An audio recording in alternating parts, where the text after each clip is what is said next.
Hello guys, this is Recaps Now here. Today I'm going to explain the German satirical comedy film called Look Who's Back. Spoilers ahead. Watch out and take care.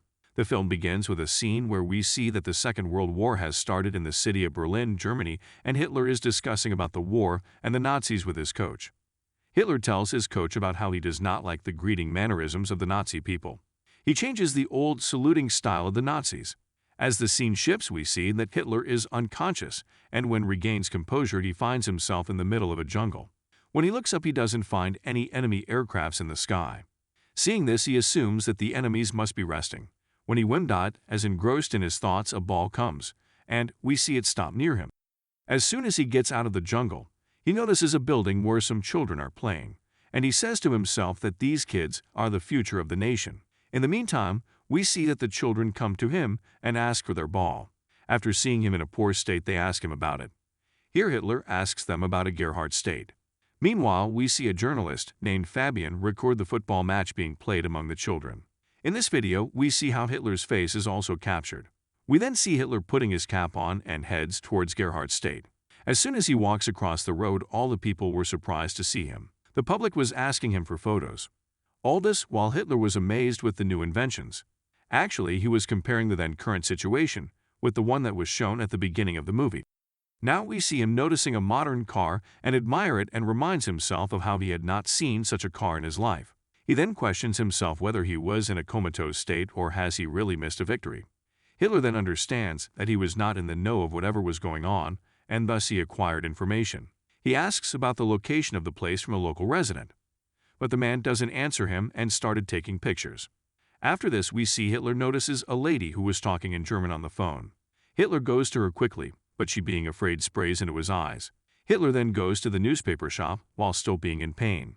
As soon as he reads the date being October 2014, he is taken aback and falls to the ground. In the next scene, he reaches a TV station where a man named Christopher was being appreciated by his boss for his good work, but doesn't promote him to be the managing director. Instead promotes Miss Bellini. Seeing this, Christopher is shocked and disappointed. He then comes to his office and pours his anger out at a struggling filmmaker, Fabian.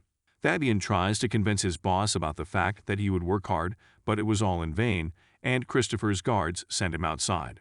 Later on, we see how Hitler again wakes up and finds himself in the newspaper shop. Hitler then again confirms the date from the owner of the shop. The shopkeeper states the date of 2014, which leaves Hitler amazed. He was confused and assumed it to be the time of World War II. He then inquires whether the shopkeeper had kidnapped him, and whether he was a spy working for the enemy forces and tricking him. Here we see Hitler warn the shopkeeper that he would shoot him down if he is a spy. Here we see that even the shop owner couldn't understand him and thought that he was a character actor playing a particular character. The shop owner then offers Hitler a chocolate, which he takes and smells at first. Hitler says that the chocolate was industrially pressed. Then the shop owner asks him whether he would work in a documentary that they were making. Hitler doesn't answer to this, but instead asks for a new paper. Hitler notices that it was a Turkish paper and further orders for a German one. As he steps out of the shop, he is astonished to see a few Turkish people in Berlin. After observing this, he thought that they might lost the war and the country now being governed by an inexperienced woman, alluding to the female president of Germany. He also thinks that Poland also existed with them, as the war was a lost cause. The scene then shifts to where Fabian was seen watching the video that got him sacked. Meanwhile, his mother comes in and notices something unusual and asks him to pause the video and points out Hitler. Fabian is amazed. The scene then again shifts to that newspaper shop, and Hitler was there. Here we see the shop owner advises Hitler to wash his clothes. He then goes to the laundry and orders the attendant to wash his uniform and demands another as he couldn't stay naked. The succeeding scene shows Hitler walking around wearing a jeans and sweater. In the next scene, we see the shopkeeper arranges a meet for Hitler and Fabian. Here Fabian was in wonder of his appearance and asks if he could make a video on modern Germany. Hitler likes the idea and Fabian leaves after taking money from his mother in his journey. Later on, we see both Hitler and Fabian interview people about politics. After the interviews, he finds out that his action had a great impact on democracy. He feels the anger in the people and notices the same views of the people as it was back in 1930. It means that Germany was still not politically strong. After this, we see that while they are making a documentary on anima, a dog bites Hitler, and he shoots the dog. When Fabian sees this, he rebukes Hitler. Fabian runs out of money and plans to make Hitler sell sketches. Hitler then makes funny sketches, from which they make a lot of money, and they continue the tour. Fabian's videos on Germany became famous and acquired a lot of views thanks to Hitler. Fabian then meets Christopher again, who is in wonder of the views generated by Fabian's work, so he wants to meet Hitler. But when they meet, Christopher considers Hitler to be mad.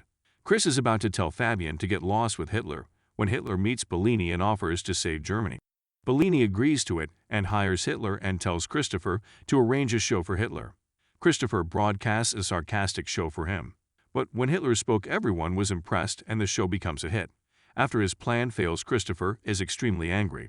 Then somehow he manages the video of Hitler killing the dog, which he broadcasts in the show, which ruins Hitler and Bellini's career. We then see Bellini being replaced by Christopher as director. In the next scene, we see Hitler publish a book on 21st century Germany, with the help of Bellini and Fabian, titled Look Who's Back. It becomes a bestseller. The scene then shifts where Christopher's channel is shown to suffer huge losses after Hitler left. Christopher then is suggested to rehire Hitler, and so he searches for him. In the meanwhile, some Nazis beat Hitler for mocking their leader. After this, we see Hitler getting a lot of sympathy from the mass people. We then see Fabian watching his old videos, discovers that it was indeed Hitler. Fabian is then shown rushing to the hospital, and Hitler meets Bellini. When Fabian reaches the hospital, he doesn't find Hitler. He informs Bellini that it was indeed a Hitler, but Bellini refuses to believe and throws him out.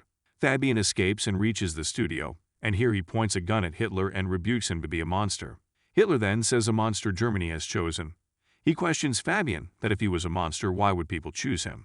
We then see Fabian shoot Hitler on the roof and Hitler dies, but soon reappears and says that I will remain immortal and nobody could kill me as I am still alive in the heart of German people. Here in the ending credits, we get know that Fabian was actually in an asylum, and it was all film's shoot. In the closing scene, we see Hitler regain his popularity and rejoins politics and became more powerful. The movie ends showing Hitler and Bellini sitting in a car and enjoying a drive. A voiceover says, "I can work with this." Thus, the movie ends. Thank you for watching.